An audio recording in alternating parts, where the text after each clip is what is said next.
இன்றைக்கி வந்து வாடா எப்படி செய்யலாங்கிறத பார்க்கலாம். இந்த வாடா வந்து நாகூர், தூத்துக்குடி இங்கேலாம் வந்து ரொம்ப ஒரு ஃபேமஸான ஒரு ரெசிபி.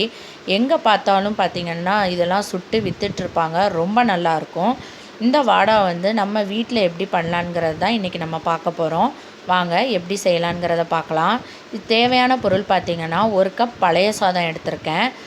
தண்ணிலாம் வடிகட்டிட்டு நல்லா சாதத்தை மட்டும் பிழிஞ்சு 1 கப் எடுத்துக்கோங்க. அதில் 1/2 கப் ரவை சேர்த்து கொஞ்சமாக உப்பு போட்டு நல்லா பெனஞ்சு 4 மணி நேரம் ஊற வச்சுருங்க.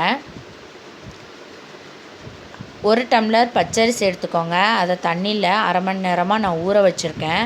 தண்ணியெல்லாம் வடிகட்டிட்டு வெறும் அரிசியை மட்டும் மிக்ஸி ஜாரில் போட்டு நல்லா 1, 2 பாதியுமாக அரைச்சி எடுத்துக்கோங்க. ஸோ இந்த மாதிரி அரைச்சி எடுத்துக்கோங்க. இப்போ 4 மணி நேரம் ஊறிக்கிட்டு இருக்க அந்த சாதம் ரவை இருக்குது பார்த்திங்களா, அது கூட நம்ம அரைச்சி வச்சுருக்கிற பச்சரிசி மாவை சேர்த்துடலாம். இது கூட நான் வந்து மாசி கருவாடு சேர்க்குறேன். மாசி கருவாடு வந்து உங்களுக்கு பிடிக்கலை அப்படின்னா நீங்கள் அவாய்ட் பண்ணிடலாம். அதுக்கு பதிலாக முருங்கைக்கீரை கூட நீங்கள் சேர்த்துக்கலாம். ஒரு பெரிய வெங்காயம் அப்புறம் ஒரு பச்சை மிளகாய் வந்து நறுக்கி சேர்த்துக்கோங்க. கொஞ்சமாக கொத்தமல்லி தலையில, ஒரு கொத்து கருவேப்பிலை அதையும் சின்ன சின்னதாக நறுக்கி ஆட் பண்ணிக்கோங்க. 1/4 டீஸ்பூன் மஞ்சள்தூள், 1/4 டீஸ்பூன் சோடாப்பு, 1 டேபிள் ஸ்பூன் சீரகம், மிளகு இதை வந்து பொடிச்சு வச்சுருக்கேன். அதையும் இது கூட நம்ம சேர்த்துடலாம். இப்போ எல்லாத்தையும் நல்லா மிக்ஸ் பண்ணி விட்டுருங்க. நல்லா பிணைஞ்சு விட்டுருங்க. தண்ணி எதுவும் ஆட் பண்ண தேவையில்லை. அதுலேயே தண்ணி இருக்கும், அதுவே உங்களுக்கு போதும்.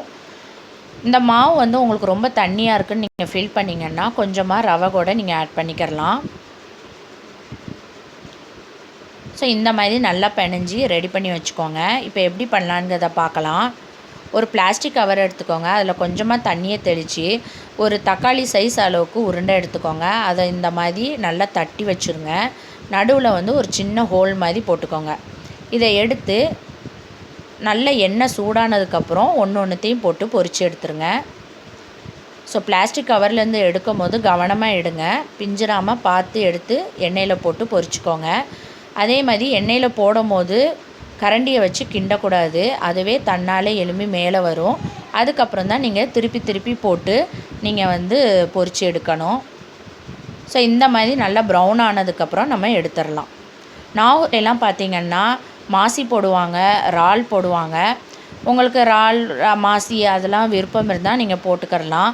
உங்களுக்கு வந்து அதெல்லாம் பிடிக்கலை, வந்து நான்வெஜ் சாப்பிட மாட்டோம் அப்படின்னு நீங்கள் ஃபீல் பண்ணிங்கன்னா முருங்கைக்கீரை கூட நீங்கள் சேர்த்துக்கலாம்.